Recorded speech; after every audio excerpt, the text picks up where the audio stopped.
Hello and welcome to another instalment of History Hack. Alina, who's on with us today? We've got Melody Beals, who's a published digital historian of migration and media, and she's a lecturer at Loughborough University. Welcome, Melody. Hello, hi. God, this is going to be really exciting. I love this topic. Kick us off, Alina.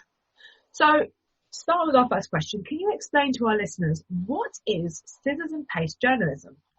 Yeah, so scissors and paste journalism is both a mechanical process. It's a way that newspapers were sort of created in the 18th and the 19th century, right up until about 1900. And it's also a sort of way of thinking about news. So mechanically, scissors and paste journalism basically means that editors or people who ran newspapers would go and find a bunch of other newspapers that had come out a week or a month or several months previously, and they would literally get their scissors and their pot of paste, and they would cut up all the articles they thought were interesting or funny or would be interesting to their readers, and they would stick them in their own newspaper.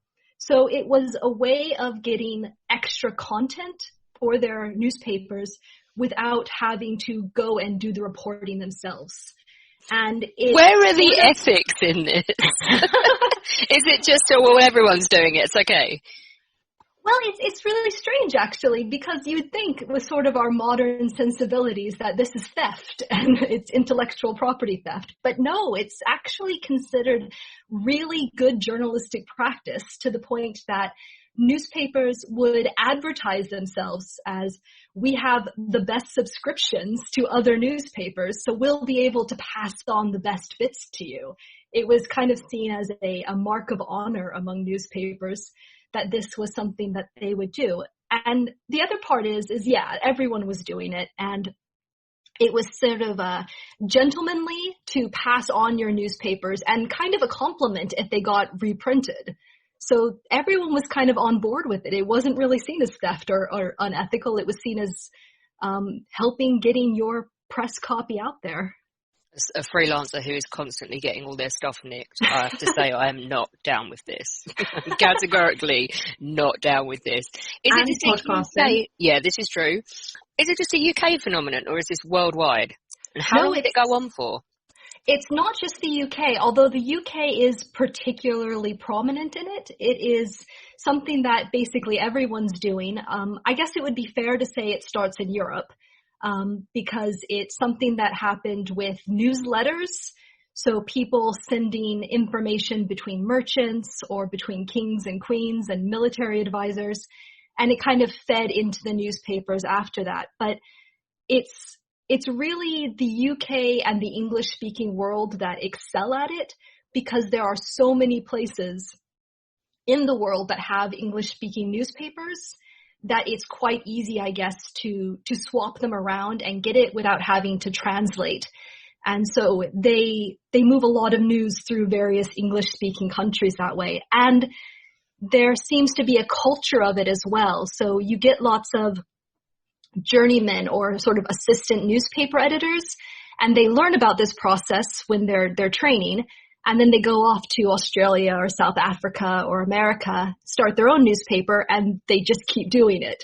So it's sort of socialized into English-speaking newspapers, but it happened all over the place, and a lot of news gets translated by London translators and then goes on to be retranslated and copied in other European or other world newspapers. So London actually ends up being kind of a notorious clearinghouse of news stories, to the point that the French newspapers, the readers start complaining that all their news is just translated copies from London, and they would like their reporters to please start doing some actual reporting as well. I love it. I don't. I morally object to it, but you know what I mean. Yes, of course. I'm interested in, how did this all start, and why did it start? Right. So it started basically as an economic way of running a newspaper. So when you had the first newspapers and I'm going to start in England just because it's sort of an easy place to look at the process. It's sort of during the English Civil War. They're very politically based, and they can fill up their newspapers pretty easily because they're just trying to get their political view across. It's mostly editorials. But when you get to the sort of end of the 18th century and around the Napoleonic Wars, you get this huge explosion of newspapers. And the same thing is happening in America with the American Revolutionary War. And suddenly you've got hundreds and hundreds of little newspapers run by one guy or maybe his family, and he just can't afford to have any kind of journalistic staff. They don't have necessarily the same political connections or military connections to get exclusive stories. So they really have to rely on getting news any way they possibly can. And it's primarily from their readers or from their personal friends. So they'll get letters that say, the newspapers here in France say this, or here in Spain say that.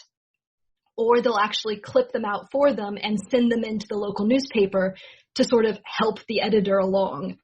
And as time went on, this process just basically gets formalized to the point that all of these little newspapers start forming friendships with each other, or at least kind of professional connections, and they start posting the newspapers to each other in order to sort of share their content and share the expense of putting together this. And the most important part, of course, is foreign news, because if you're running a newspaper in the north of England, it's almost impossible for you to send somebody to Canada or to the wars in France to get information. So you're really relying on having it sent into you in this sort of manner, because local news is not that profitable. Anything that you could probably get by running around your own town, unless you're living in London or Paris, everyone's going to already know by the time you go to print. So it's really important that you get this far away news sent into you.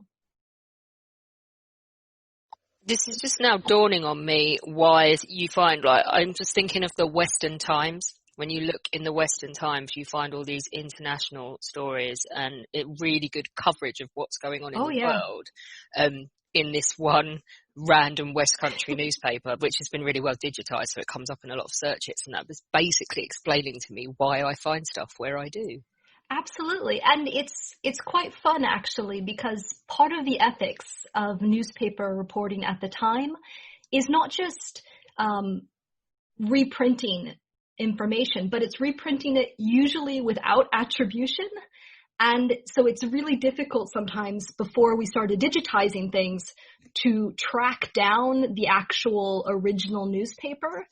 But in a way, it kind of explains their ethics, because they're thinking about it as, you know, facts or something that everybody should have access to. So it doesn't really matter to them where it came from, just that it's true and that they're giving it to their readers. So it's amazing how little attribution you actually find in these accounts. So it gives the impression they've got these huge foreign staffs when they really don't. Yeah, so I have to ask, what role do the American government and the Royal Mail play in all of this? So it's amazing how supportive they are. You would think this started off as sort of gentlemanly agreements between individual editors. And I say gentlemanly, there were some very active female scissors and paste editors as well. But there's this sort of idea that it was sort of off the record. But actually, the Royal Mail really played a huge role in the British sense, because they offered free transport of newspapers between editors. So if you are a newspaper editor in a small town, you can get subscriptions to all these other newspapers essentially for free, because the editor is sending to you free and the Royal Mail isn't charging to post them. And because the Royal Mail obviously expands across the whole British Empire, you're getting worldwide news service for free. The government is subsidizing it for you. And the American government does basically the same thing. They're a little bit more stingy than the British government. They do just subsidize the postage, so it's cheaper to send between editors rather than free.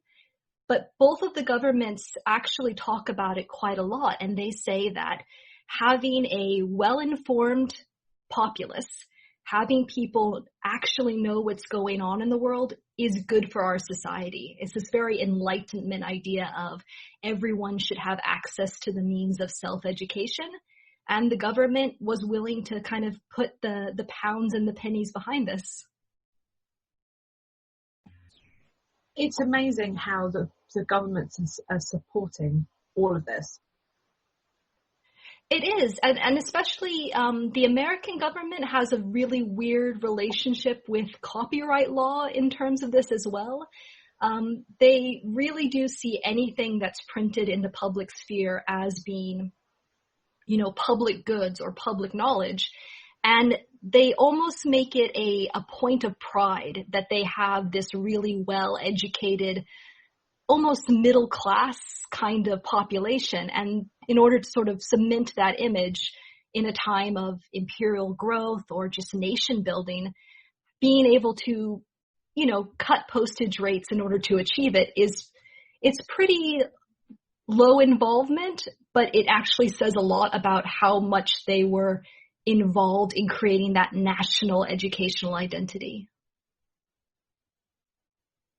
So you mentioned an exchange editor in your notes. I have absolutely no idea what that is. So what is it, and what was their actual role? So the exchange editor is somebody who is a sub-editor of a newspaper. So they're not the main editor or the person who's going out and getting the leading articles for the newspaper. They're actually sort of an entry-level position, and their job is basically to sit in the corner of the office all day and read through other people's newspapers. And so they would get the giant stack of subscriptions that would come in, and for major newspapers, so things like the Times or the Chicago Post, this would literally cover their entire desk to get all of these international newspapers. And they had to very, very quickly run through all of these newspapers and create 2 or 3 piles of clippings. So they'd have to get news information that was immediately important, things that were relevant to as close to breaking news as possible, wars that were going on, big political treaties or scandals. And those would have to go straight to the copy department, and they would put them into the latest issue. But they also had to find other bits of information that I guess we would put into the human interest category.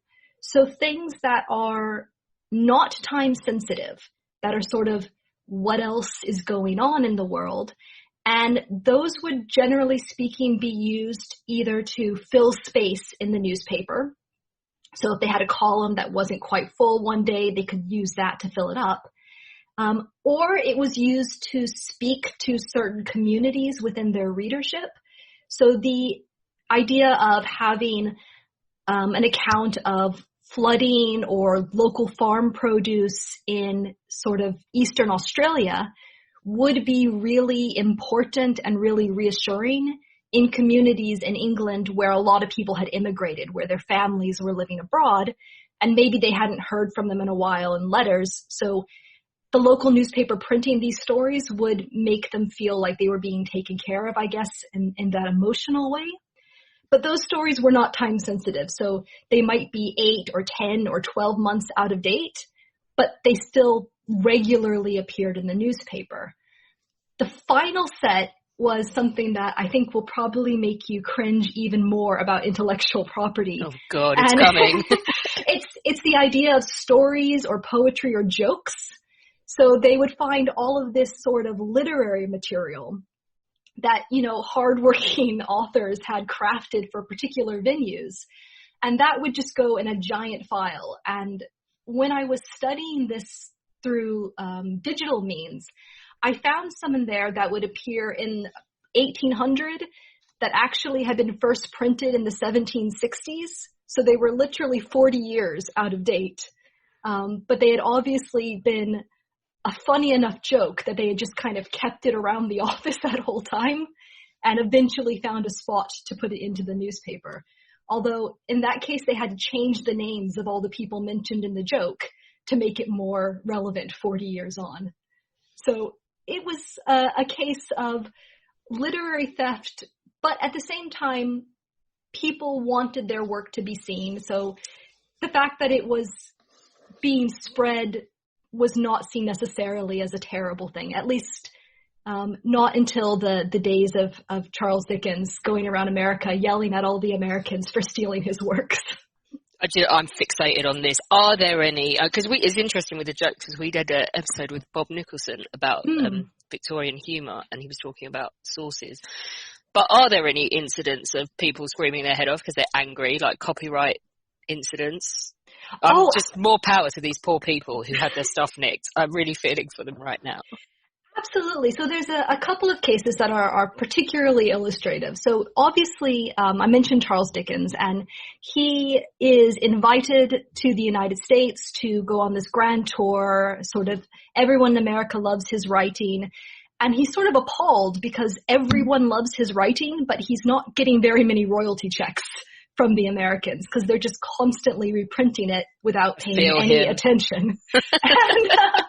And he every time he gets invited to speak, he says, you know, you're going to make me poor. You're going to make me destitute. You have to pay for the stuff that you like so much. And that didn't go down too well with the American audience. They said, but we like your work. Isn't that enough? And he clearly didn't think so. And no, because that doesn't put food on my table. Exactly. So he was probably the most prominent. But this process of scissors and paste really goes on until the 20th century.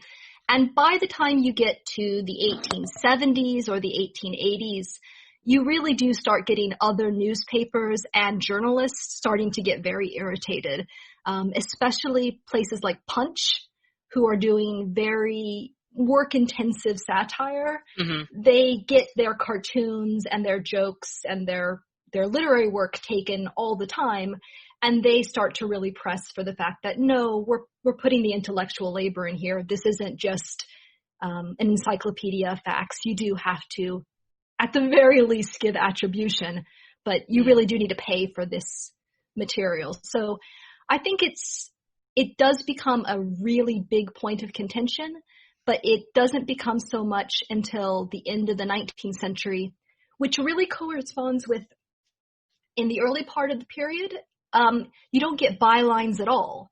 So even if you work for a newspaper, you're paid for a newspaper, the newspaper doesn't put your name on there. It just belongs to the newspaper. Yeah. When you start having... There's someone writing the royal correspondence in the Telegraph in World War I who is phenomenal, and I don't know who it is. Yeah, it's a shame. I guess the idea is that the important thing is that it's been vetted by the newspaper and therefore is trustworthy. So you don't really need to have personal knowledge of who the poor correspondent is. But once you start getting bylines, once people start attaching their names to their work, that's when people really start to demand payment and copyright protection for it, because it's actually attached to them as an individual person. Mm-hmm. In terms of copyright, there's a lot on moral rights and a lot on, wanting to pay the bills and give people credit where it's due. But I think that up until the 20th century, there was this huge ideological war about whether or not you could own the news. And right up until the second, I think, Berne Convention, the International Copyright Convention, people were not at all sure whether it was morally right to copyright the news, that it would somehow damage society and gatekeep public knowledge. And I think that debate is what we see a lot of people worried about with modern news and social media and participatory journalism, is this idea of where do you find that balance between institutionalized news, where you have the infrastructure and the support to go and do rigorous journalism, but at the same time that costs money and therefore that might prevent people from getting that news. And there's all these social and moral and economic questions that just didn't seem to be that relevant in the early part of the period, when it was just everyone thought news ought to be free in terms of copyright. And I think it's amazing how those questions went away with intellectual property laws, and they seem to have come flooding back with the internet. And I wonder which way will will end up going this time around. What was the most important news that they did put in at the time? Right. So newspapers are a weird thing even today. I would say newspapers in the 19th century are even stranger. They're sort of a combination of what we would consider newspapers today, as well as literary magazines and generally like posting boards of things that are going on in the community. So you would get lots of information about what was going on in London, what was going on in Washington, D.C. or Paris, the major political movements and military movements of the world. That always had an important place in the newspapers, whether that's a major metropolitan newspaper or a little tiny newspaper in a provincial or regional press. The important thing about that, though, is that it's not a one-way process. So because they can't really afford journalists to just stay all over Europe, and they can't really afford to send people when news is breaking, sometimes these little newspapers actually get to have the limelight because a major world event will happen near enough to them that they can actually go and get the reporting on the ground. And because they are reporting right there where it's happening, they're seen as particularly useful and particularly accurate. And then they get to kind of turn the tables on the big London and Paris newspapers, and they get reprinted all over the world through these different avenues. So I think the most important news of the time is always going to be the political machinations and scandals and the military movements or treaties between countries, sort of what we would normally think of as international news. But that is only ever a very small proportion of what falls under scissors and paste. Scissors and paste tended to be much more about the human interest stories. It tended to be about what was going on in little parts of the world that their readers might otherwise never actually get to hear about. And again, it is a form of reporting that we don't really get in the 20th century, and we're only starting to get it back today with social media. So this idea of this little town, interesting things are happening in, but who's going to report on it except for local people? So I think scissors and paste gave this voice to smaller areas of the world that it wouldn't have because it didn't have a major port or it didn't have a telegraph station in it. It sort of let these smaller human interest stories really take center stage. And when you don't have a big newspaper staff and you've got a lot of pages to fill every day, these are really useful to the newspaper editors as well. So. Okay, so I see a downside to this, which is that filling a lot of pages with stuff. I'm thinking of the Daily Mail's website, which is catastrophically inaccurate many, many times a day. I'm thinking of all of this stuff on social media isn't vetted and we get misinformation. So does this become, to what extent does it become like Chinese whispers, or is it literally cut and pasted so well that you don't lose the original accuracy, or do you find discrepancies and misinformation becoming prevalent the wider the information is disseminated? So there are two different ways of answering that question. So when it comes to the sort of whispers and misinformation by accident, I would say this is really rare, actually. There seems to be, when I first started studying this, I just looked at newspaper editors as being remarkably lazy because they would copy the text word for word, paragraph for paragraph, almost identically, no matter how many iterations it went through. It took a lot of detective work to sort of figure out the path it went along because they were so accurate. In fact, the only thing they ever normally changed was the punctuation, because there's lots of passive-aggressive editors who say, actually, that should be a full stop, not a semicolon. And that would get changed as you went from newspaper to newspaper. But the most important thing that would change would be the headlines. So there's this one account from Australia originally where you have a conflict between a British crew and an indigenous group, and every single headline in the British world said dreadful massacre by the Marquesa natives. And some of them added another dreadful massacre, even though there had never been a first one. And this was all over the UK and all over the British world. Mm. And then when I found the article in the United States and sort of the American world, it's the exact same headline, sentence for sentence, the exact same article. But the headline says, "The Magnanimity of a Native King." And it's all about focusing on the fact that the crew does eventually escape because the king helps them escape. And it sort of entirely changes how you read the article, because I had gone through this and said, oh, this is a terrible article. It's about conflict, it's about death. And then when I noticed the American headline, I went back and reread it, and I realized that nobody died, so it can't really be a massacre. But the headline had done such a good job prepping me for it to be a terrible story that I hadn't noticed that no one had actually died in the process. So that's the thing about the inaccuracies creeping in. They really only did that in terms of the headlines, or sometimes through omission rather than addition. So there were also cases of a shipwreck where the original would talk about every single person who had died in this terrible shipwreck. But some of the people who reprinted it kind of cut out all the poor people. So they only talked about the rich people who had died. So they had some careful editing. So there are things like that.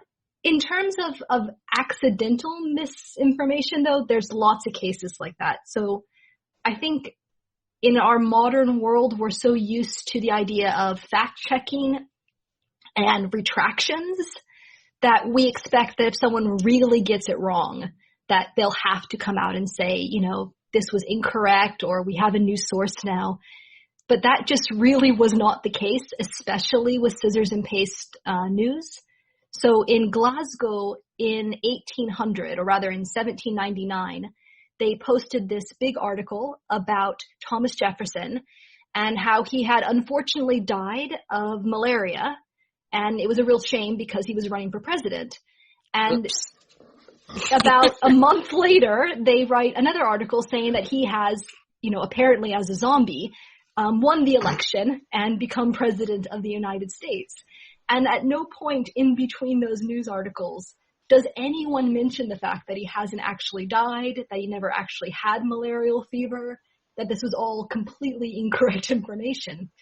But everyone just seems to sort of accept that, you know, they got a bit of bad information and we're not going to hold it against the newspaper. That I can think of a few historians that operate like this, but I'm not going to name them. But this is something that happens now, that, you know, there's one detail, misinformation detail, and everybody is up in arms. Let's boycott the newspaper. Fake news. Exactly. Let's burn the journalist and behead him or whatever, you know. It's such a big comparison between what happened then and what is happening now.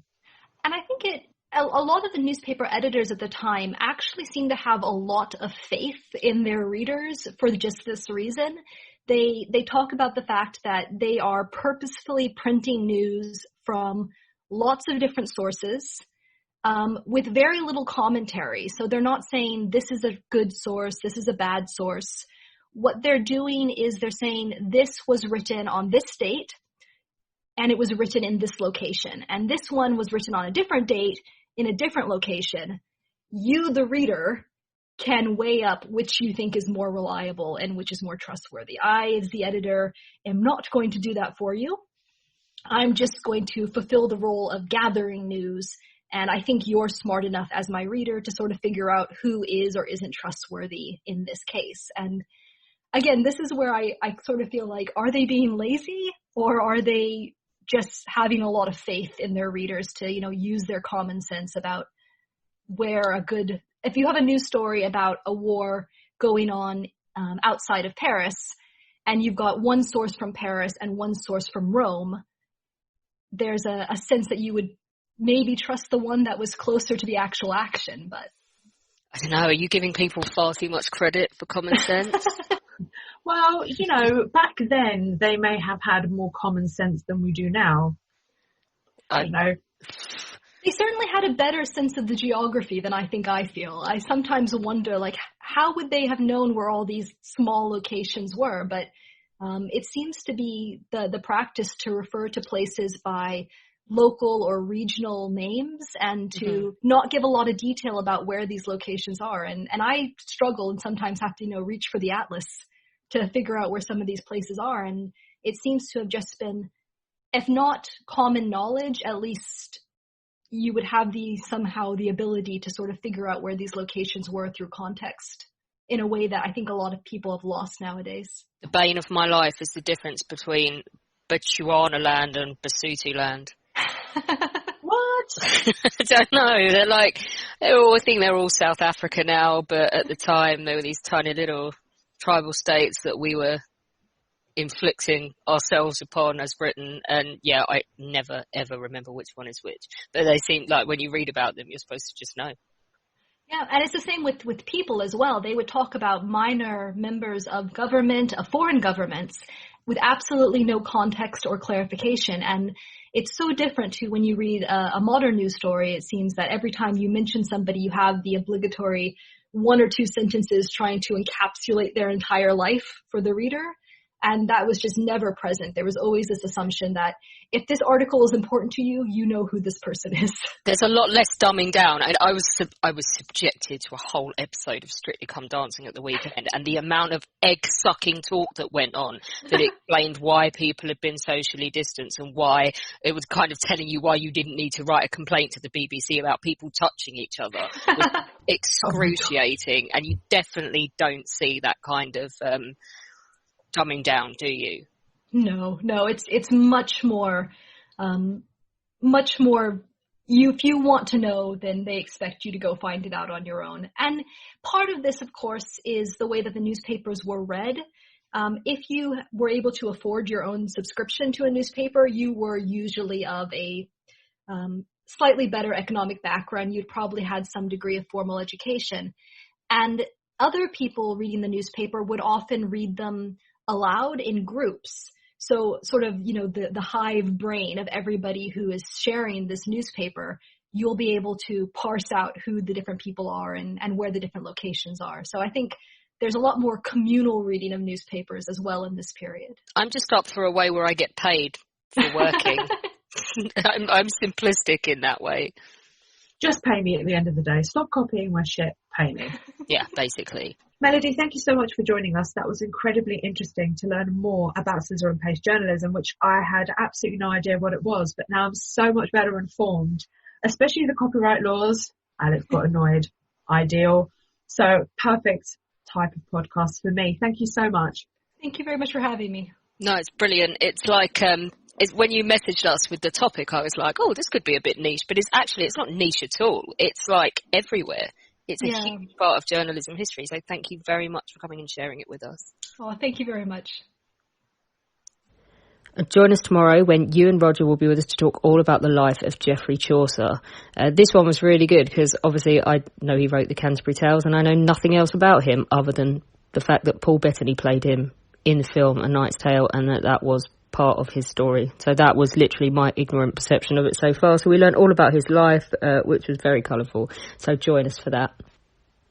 We are now on YouTube. We are posting all of our new episodes on there and we have our own channel and we are gradually posting all of the back episodes because we have been made aware of the fact that you can only find the last 100 on some platforms. So you can go and listen to your heart's content and laugh at the cartoons and have a great time. So do go over there and subscribe. Don't forget, you can become a patron of History Hack for as little as $1 a month.